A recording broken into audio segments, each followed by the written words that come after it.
สวัสดีค่ะนิสิตค่ะ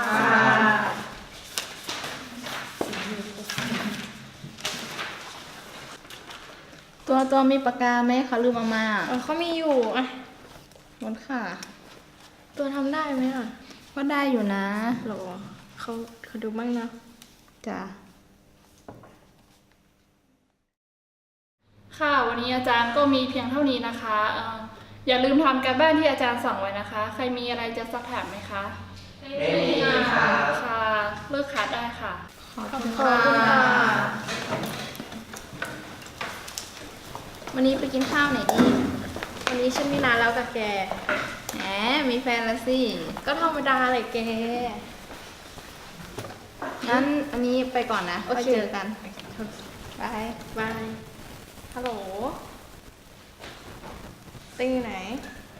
โอเคเขากำลังไปรอแป๊บหนึ่งนะ เก็บของอยู่จ้า เจอกันที่โรงอาหารเนาะ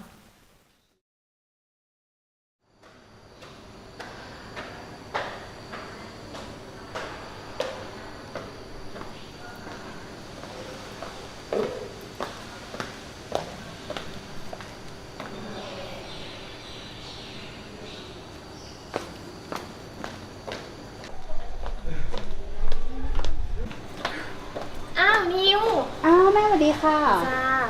แม่มาทำอะไรเหรอคะ หายแอร์ลูกเห็นแอร์ไหม อ๋อแอร์เหรอคะ เห็นจับมือไปกับแฟนนะคะ ไปทางโรงอาหารนะคะ จ้างั้นแม่รีบขอตัวก่อนนะ อ๋อค่ะ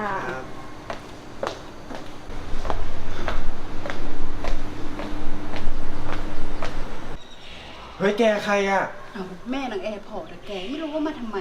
ไปดูกันไหมมีอะไรกันเหรอ นั่นสิปะปะ ไป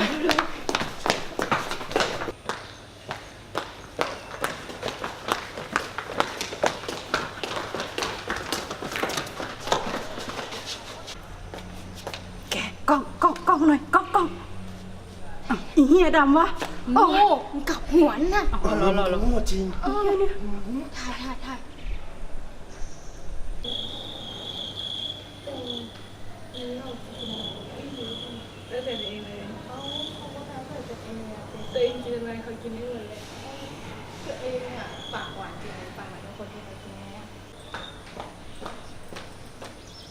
แอร์พอร์ต อ้าวแม่มาได้ไงคะเอาแม่มาได้ไง จ้าแม่ขอคุยกับแอร์พอร์ต2 คนได้ไหม ได้ค่ะงั้นขอตัวก่อนนะคะ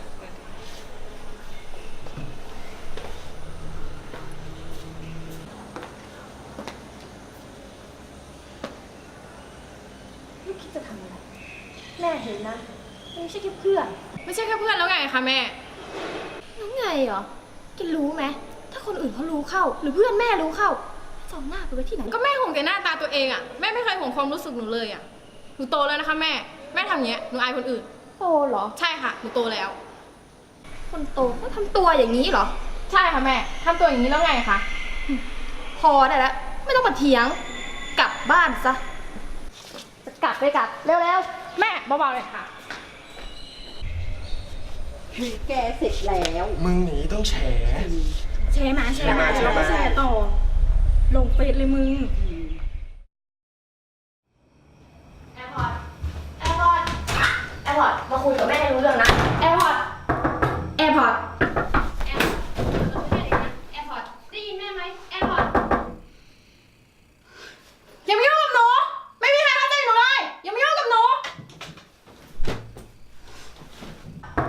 แอร์พอร์ตเปิดประตู แอร์พอร์ตเปิดประตู แอร์พอร์ต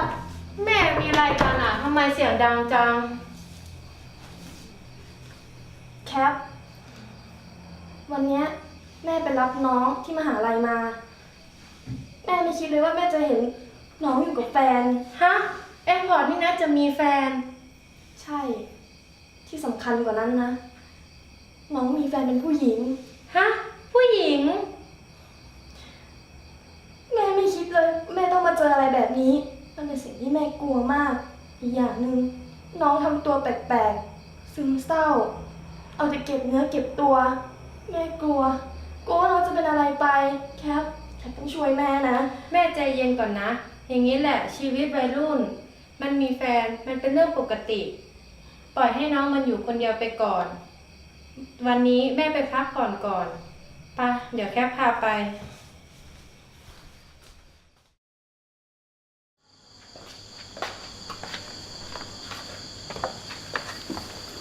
สวัสดีค่ะ วันนี้ผู้ป่วยเป็นอะไรมาคะ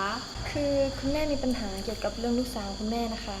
อยากจะมาปรึกษาคุณหมอหน่อย คือคุณแม่มีความรู้สึกว่าลูกสาวคุณแม่จะเป็นโรคเกี่ยวกับเครียดนะคะ แล้วก็ซึมเศร้า คือก่อนหน้านี้คุณแม่ได้ไปศึกษาในอินเทอร์เน็ตมาแล้ว แต่ว่าไม่แน่ใจ ก็เลยอยากจะมาถามคุณหมอที่เชี่ยวชาญด้านนี้ค่ะ จากที่หมอฟังอาการที่คุณแม่เล่ามา แล้วก็บวกกับประวัติที่ส่งมา คือเหมือนน้องจะมีอาการของโรคจิตเภทนะคะ แล้วโรคจิตเภทนี่คืออะไรคะ สำหรับโรคจิตเภทก็คือกลุ่มอาการที่มีความคิดผิดปกติทำให้ผู้ป่วยมีความคิดหรือรับรู้สิ่งต่างๆ ที่ผิดปกติไปจากความเป็นจริงทำให้ส่งผลเสียต่อการดำเนินชีวิต ซึ่งสาเหตุของโรคจิตเภทอาจจะมาจากทั้งทางด้านร่างกายแล้วก็ด้านจิตใจ สาเหตุทางด้านร่างกายอาจจะมาจากพันธุกรรม ความผิดปกติของสมอง ส่วนสาเหตุทางด้านจิตใจ ก็อาจจะมาจากความเครียดของตัวผู้ป่วยเอง หรือครอบครัวและคนรอบข้าง กดดันหรือใช้อารมณ์กับผู้ป่วย จนทำให้ผู้ป่วยมีความเครียดสะสม และทำให้เกิดโรคได้ค่ะ คือคุณหมอคะแม่กลัวค่ะว่ามันจะช้าเกินไป แม่พาน้องมารักษาได้เลยไหมคะ ในกรณีของน้องคนนี้นะคะ หมอยังไม่สามารถคอนเฟิร์มได้ค่ะ ยังไงหมออยากให้คุณแม่กลับไปช่วยสังเกตอาการของน้อง ถ้าเกิดมีอาการผิดปกติ หรือมีอาการรุนแรงเกิน2 สัปดาห์ขึ้นไป อยากจะให้รีบพาไปพบจิตแพทย์โดยเร็วค่ะ เพื่อจะได้ตรวจวินิจฉัยอย่างละเอียดแล้วก็หาทางรักษาต่อไปค่ะ ค่ะถ้างั้นดิฉันจะทำตามที่คุณหมอให้คำแนะนำนะคะ ยังไงเดี๋ยวดิฉันกับลูกสาวจะกลับมาใหม่อีกครั้งหนึ่งต้องขอบคุณคุณหมอมากเลยนะคะ ค่ะ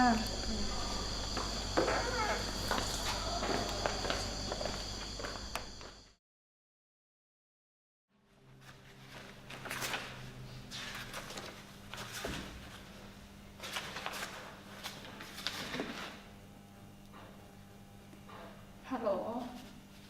ค่ะ ค่ะนิสิตวันนี้อาจารย์มีงานด่วนต้องรีบไป ยังไงก็ทำงานกันในห้องอย่าเพิ่งออกจากห้องจนกว่าจะหมดคาบนะคะ ค่ะ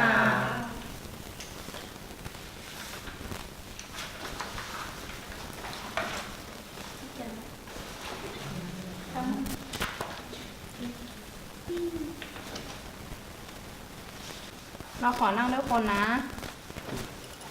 ทำไมเธอไม่ไปนั่งเรียนด้วยกันอ่ะ ไม่เป็นไร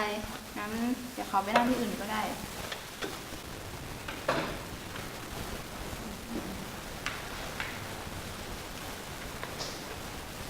แกแอร์พอร์ตมันเป็นอะไร ก็ไม่รู้เหมือนกันอ่ะ มันนั่งคนเดียวอ่ะ ไม่รู้นะ เห็นซูมแบบนี้มาหลายวันแล้วอ่ะ เพื่อนก็ไม่มาคุยด้วยเนาะ เฟซอะไรก็ไม่เล่นอ่ะ เป็นอะไรไม่รู้ช่วงนี้ เดี๋ยวดูเขาคลิปอ่ะนั่นสิฉันว่าคลิปนี้แน่เลย คลิปอะไรอ่ะ จะเปิดให้ดู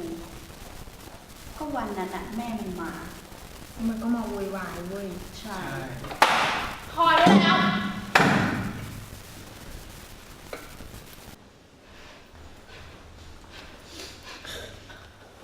เฮ้ยไม่เป็นไรกูไม่เป็นไรแม่แอร์พอร์ตเรียกรถพยาบาลเรียกรถพยาบาลเรียกรถพยาบาล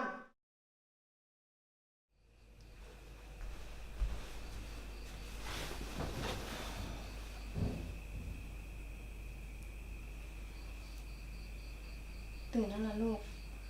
เป็นไงบ้าง หนูมาอยู่ที่นี่ได้ไงคะ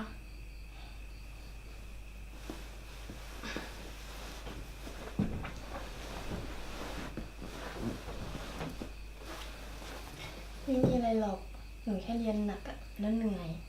ก็เลยเพลียเป็นลมไป แม่ก็เลยพากลับมาที่บ้าน แม่รู้นะว่าความรู้สึกของลูกอะคิดว่าคนที่บ้านไม่เข้าใจลูกใช่ไหม แม่อยากให้ลูกคิดใหม่นะ ทุกคนที่บ้านน่ะเขารักลูกเป็นห่วงลูก แม่สัญญาแม่จะเข้าใจแอร์ให้มากขึ้น เรามีกันแค่เนี้ย แม่ไม่ทิ้งแอร์นะ แอร์ไปรักษากับแม่นะ แม่จะดูแลแอร์เอง แล้วก็พี่แคท เราจะดูแลกันและกันนะลูกนะ ไปรักษากับแม่ ค่ะแม่ แม่รักลูกนะ แอร์ก็รักแม่ค่ะแอร์ขอโทษนะคะ ที่แอร์ทำนิสัยแย่ๆกับแม่กับพี่แคปค่ะ ไม่เป็นไรจ้ะ